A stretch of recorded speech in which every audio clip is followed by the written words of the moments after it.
ಸಂದರ್ಭದಲ್ಲಿ ನಾನು ನಮ್ಮ ಕೇಂದ್ರ ನಾಯಕರು ಪ್ರಧಾನಮಂತ್ರಿ ಶ್ರೀ ನರೇಂದ್ರ ಮೋದಿ ಅವರು ಮತ್ತು ಅಲ್ಲಿರುವ ಎಲ್ಲ ಕೇಂದ್ರ ನಾಯಕರಿಗೆ ಮತ್ತು ನಮ್ಮ ರಾಜ್ಯ ಅಧ್ಯಕ್ಷರು ಶ್ರೀ BS ಯಡಿಯೂರಪ್ಪನವರಿಗೆ ಮತ್ತು ಇಲ್ಲಿ ಉಪಸ್ಥಿತರಿರುವ ಎಲ್ಲರಿಗೂ ನನ್ನ ಕೃತಜ್ಞತೆಗಳನ್ನು ಸಲ್ಲಿಸುತ್ತಾರೆ.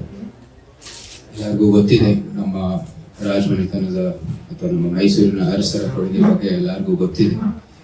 ಆ ಕೊಡುಗೆಯ ಒಂದು ಮತ್ತು ಆ ಭಾವನಾತ್ಮಕ ಸಂಬಂಧ ಇರೋದ್ರಿಂದ ನೀವೆಲ್ಲ ಕಳೆದ 9 ವರ್ಷದಿಂದ ನಿಮಗೆ ಸ್ವಾಗತಿಸಿದ್ದೀರಾ ಮತ್ತು ಒಬ್ಬ ಮಗ ಅಥವಾ ಸಹೋದರ ತರನೇ ನೀವು ಸ್ವಾಗತಿಸಿದ್ರ. ಮಾಧ್ಯಮದ ಮಿತ್ರರು ಬಹಳ ಒಂದು ಏನೇ ಚಟುವಟಿಕೆ ಇರಲಿ ಎಲ್ಲಕ್ಕೂ ಒಂದು ಒಳ್ಳೆಯ ಕವರೇಜ್ ನೀಡಿದ್ದೀರಾ ಮತ್ತು ಅರಮನೆಯ ಒಂದು ಪಾರಂಪರೆಗೂ ಕೂಡ ಒಂದು ಗೌರವ ಕೊಟ್ಟಿದ್ದೀರಾ. ಸೊ ಇದೆಲ್ಲಕ್ಕೂ ನಾವು ಬಹಳ ಚಿರಋಣಿ ಆಗಿದ್ವಿ. ಅದಕ್ಕೂ ಕೂಡ ಋಣ ತೀರಿಸಲಿಕ್ಕೆ ನಾನು ಈ ಅವಕಾಶವನ್ನು ಕೇಳ್ತಾ ಇರೋದು ನಿಮ್ಮೆಲ್ಲರ ಒಂದು ಸಹಕಾರ ಮತ್ತು ಸಲಹೆಯನ್ನು ಇದ್ರೇನೆ ನಾನು ಮುಂದುವರಿಬಹುದು. ಮಹಾರಾಜ ಯದುವೀರ್ ಅವರನ್ನ ನಮ್ಮ ಪಕ್ಷ ಆಯ್ಕೆಯನ್ನು ಮಾಡಿ ಇನ್ನು ನಾಮಪತ್ರ ಸಲ್ಲಿಕೆಗೆ ನಾವೆಲ್ಲ ಸಿದ್ಧರಾಗ್ತಾ ಇದ್ದೀವಿ.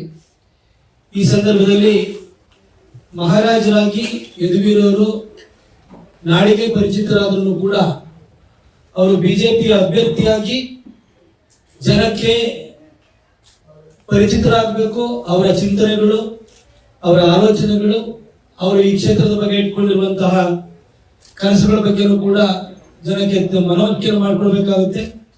ಅವರ ಆಶೀರ್ವಾದಗಳು ಕೇಳಬೇಕಾಗುತ್ತೆ.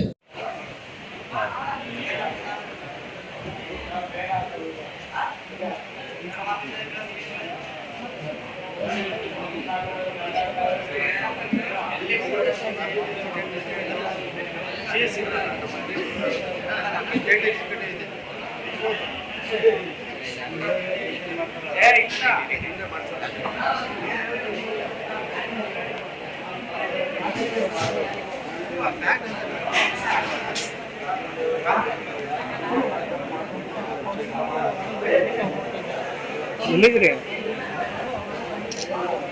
ನೋಡಿ ಬುಡ್ಬುಡ ಉಂಟದ್ರಲ್ಲ, ನಾವಿಲ್ಲೇ ಇದೀವಿ ಸರಿ. ಈಗ ಅಲ್ಲಿಂದ ಮುಂದೆ ಪಯಣ.